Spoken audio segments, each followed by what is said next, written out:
યુવતીએ પોલીસને નિવેદન આપ્યું તો કોર્ટમાં કેમ હાજર કરાઈ નથી? સર્ચ વોરંટની અરજી નોટિસ છતાં કોર્ટમાં આરોપીઓ ગેરહાજર. પ્રેમ લગ્ન કરનાર યુવક પરિવાર પર હુમલાનો મામલો. બોટાદના ગઢડા તાલુકાના રસનાળ ગામના યુવક યશ ઉપાધ્યાય અને ભાવનગરની પ્રિયા મોરડિયાના પ્રેમ લગ્ન બાદ સર્જાયેલા વિવાદે હવે કાયદાકીય વળાંક લીધો છે. પત્નીનો કબજો મેળવવા માટે પતિ દ્વારા કરવામાં આવેલી સર્ચ વોરંટની અરજી છતાં નિર્ધારિત સમય સુધી પત્ની કે તેના પરિવારજનો કોર્ટમાં હાજર ન રહેતા મામલો ગરમાયો છે.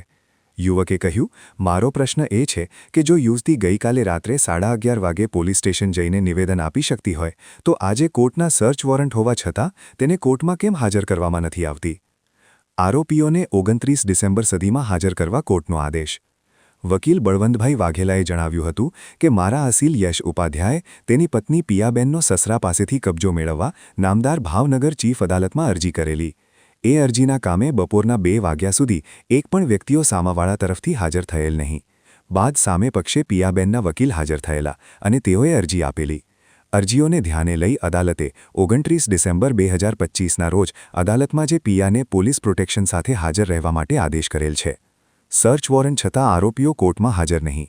ભાવનગરના નીલમબાગ પોલીસ સ્ટેશન વિસ્તારમાં પ્રેમ લગ્ન કરનાર એક બ્રાહ્મણ યુવક અને તેના માતાપિતા પર યુવતીના પક્ષ દ્વારા હુમલો કરી યુવતીનું બળજબરીપૂર્વક અપહરણ કરવામાં આવ્યું હોવાની ઘટના સામે આવી હતી. ત્યારબાદ યુવતીએ પોલીસે કહ્યું હતું કે મારું અપહરણ થયું નથી.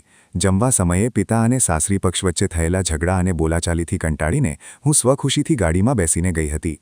કોર્ટે સર્ચ વોરંટ જાહેર કર્યું હોવા છતાં પોલીસ હજુ સુધી યુવતીને કોર્ટ સમક્ષ હાજર ન કરી શકતા બ્રહ્મ સમાજમાં ભારે રોષ જોવા મળી રહ્યો છે.